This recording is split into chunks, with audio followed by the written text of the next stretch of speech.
नमस्कार दोस्तों, एक बार और आपका स्वागत है चैनल पे। आज हम आपके लिए लेके आए हैं भिंडी मसाला रेसिपी। जी हाँ, भिंडी मसाला जो कि बहुत ही अच्छी रेसिपी एकदम आसानी से बन जाती है। सबसे पहले जो मैंने यहाँ पे लिया है 200 से 250 ग्राम भिंडी। उन्हें मैंने लेने के बाद अच्छे से धो लिया है और एक कपड़े से उसे अच्छे से साफ कर लिया है, ताकि उस पर जो सारी गंदगी है या किसी प्रकार की मिट्टी लगी है वो जो है वो सारी हम हटा देंगे। धोने के बाद जो है आप इसे एक कपड़े से एक एक करके साफ करने के बाद लगभग इसे एक एक इंच या एक से कम इंच के पीसेस में आप इस तरीके से इसे काट लीजिए। जी हाँ दोस्तों, ये बहुत ही जल्दी हो जाता है। हालांकि ये धोना इसे अच्छे से साफ करना इसे बहुत ज़रूरी है। और कुछ भिंडियाँ आपकी इसमें से ख़राब भी निकल सकती हैं, जो कि हमारे केस में यहाँ से लगभग 1 से 2% भिंडियाँ जो हैं वो ख़राब निकली है, वो उन्होंने अपने साइड में रख दिया है। ये जो इसका बचा हुआ कचरा है आप इसे गार्डन में डाल सकते हैं। थोड़ा सी मिट्टी खोद के आप इसे डाल देंगे तो ये आपको थोड़े दिन में खाद का भी, कंपोस्ट का भी काम कर लेगा। इसी के साथ दोस्तों हमारी भिंडी यहाँ पे कट चुकी है। अब हम यहाँ पे लेने वाले हैं एक भगोना, जिसमें हम इस भिंडी की प्रक्रिया शुरू कर।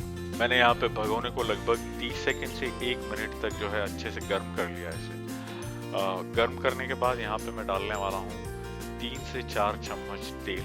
जो भी आप तेल यूज़ करते हैं, यहाँ पे मैं मूंगफली का तेल यूज़ कर रहा हूँ। और तेल हम अच्छे से डाल देंगे, अच्छे से फ्लैट करके भगोने में पूरी तरीके से फैला देंगे।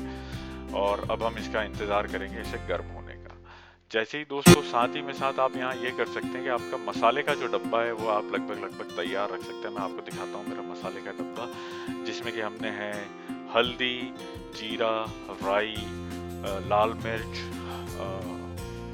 जीरा पाउडर। और दोस्तों ये मसाले का डब्बा अगर आप रेडी करेंगे तो आपका बाद में जो है काफ़ी टाइम बच जाएगा। साथ ही में हमारे यहाँ पे तेल जो है वह गर्म हो चुका है। अब हम इसमें 2-3 राई के दाने डाल के देखेंगे। अगर राई फट रही है तो आपका तेल गर्म हो चुका है। जी हाँ, यहाँ पे हमारा तेल जो है अच्छे से गर्म हो चुका है। ये हमने यहाँ पे हम 1 चम्मच इसमें राई डालेंगे, 1 चम्मच डालेंगे जीरा और थोड़ी सी डालेंगे हम इसमें हींग। हींग जो है दोस्तों आपका हाजमा जो है बहुत अच्छा रखती है, आपका पेट साफ रखती है। अगर आपको एसिडिटी की प्रॉब्लम है तो हींग जो है आपको लगभग हर सब्जी में डालना चाहिए। जी, यहाँ पे अब मैं डाल रहा हूँ हमारी कटी हुई भिंडियाँ डालने के बाद मैं इसे अच्छे से जो है हिला दूंगा। अच्छे से हिला दूंगा ताकि तेल जो है वो पूरी भिंडी में फैल जाए, पूरी भिंडी को अच्छे से टच करे। That is what our intention है। और देखिए यहाँ पे थोड़ी सी जो भिंडी बची है वो मैंने और डाल दी है और उसे अच्छे से हिला लिया है। अच्छे से हिलाने के बाद मैं इसे लगभग 3 से 4 मिनट जो है इसे मैं ढकने वाला हूँ, ताकि स्टीम से भी और भिंडी जल्दी पक जाए। याद रखिए ये करारी भिंडी नहीं है, ये भिंडी मसाला है। तो हम इसमें जो है इसे करारी बनाने की कोशिश नहीं कर रहे हैं, तो आपकी जो भिंडी जो है वो नर्म रहेगी, अच्छे से पकेगी।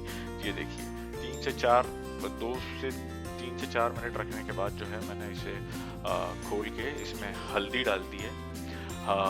हल्दी के साथ साथ मैं यहाँ पे डालने वाला हूँ नमक। नमक आप अपने स्वादानुसार डाल सकते हैं। कुछ लोग कम खाते हैं, कुछ लोग ज़्यादा खाते हैं। अगर आपको ब्लड प्रेशर की प्रॉब्लम है तो नमक आप कम ही खाएं तो वो बेटर रहेगा। ये देखिए यहाँ पे मैंने जो है 1 से 1.5 चम्मच नमक लिया है। और ये हल्दी और नमक डालने के बाद मैं इसे यहाँ पे अच्छे से हिला रहा हूँ। ये देखिए इसमें से थोड़ा सा जो चीठापन जो भिंडी से आता है वो आ ही रहा है। वो बट ऑब्वियस से आएगा क्योंकि वो अपना चीठापन छोड़ती है। ये देखिए दोस्तों यहाँ पे मैंने नमक और हल्दी को भिंडी के साथ अच्छे से मिक्स कर दिया, जो कि बहुत ही अच्छा लग रहा है। देखने में बहुत ही सुंदर है, काफ़ी हरी भिंडी है और उम्मीद अभी अच्छी सी खुशबू भी आने लगी है मसाले की। चूँकि अब हमारी भिंडी अब जो है सिजने लगी है, पकने लगी है, तो अब हम इसमें साथ ही में यहाँ पे डालेंगे गरम मसाला। आप 1 चम्मच से 1.5 चम्मच जो है मसाला ऐड कर सकते हैं। और इसमें गरम मसाला डालने के बाद आप इसे अच्छे से हिला लीजिए। ये देखिए ये यहाँ पे मैंने इसे अच्छा जो है पूरी तरीके से पूरी भिंडी में मसाले को अच्छे तरीके से फैला देना। दोस्तों यहाँ से लगभग 4 से 5 मिनट का कार्यक्रम और बचा है। आप इसे अच्छे से हिला लीजिए। भिंडी जो हमारी अच्छे से पक रही है, यहाँ पे हम देख रहे हैं। आप इसे कंटिन्यूसली हिलाते रहिए, इससे जो है नीचे चिपकेगी नहीं, और हम नहीं चाहते हैं कि नीचे से चिपके। साथ ही में हम दोस्तों ये देखिए यहाँ पे जो हल्का सा तेल भी हमें जो दिखने लगा है, जो मसालों के साथ अच्छे से मिक्स हो रहा है। अब हम यहाँ पे जो डालने वाले हैं वो डालने वाले हैं 1.5 से 2 चम्मच जो है धनिया पाउडर। ये देखिए दोस्तों ये धनिया पाउडर मैंने डाला, हम इसे और अच्छे से हिलाया यहाँ पे। और अब जो है भिंडी काफ़ी बेहतरीन खुशबू जो आ रही है। अब यहाँ पे एक ही हमारी चीज़ बची है मसाले में, वो है लाल मिर्च। लाल मिर्च दोस्तों मेरे पास जो है घर की पिसी हुई लाल मिर्च है, जो कि इसीलिए ये कश्मीरी लाल मिर्च नहीं है। ये काफ़ी मैंने लाल मिर्च डाल के जो है इसे अच्छे से हिला लिया और लगभग 3 से 4 मिनट और पका लिया है।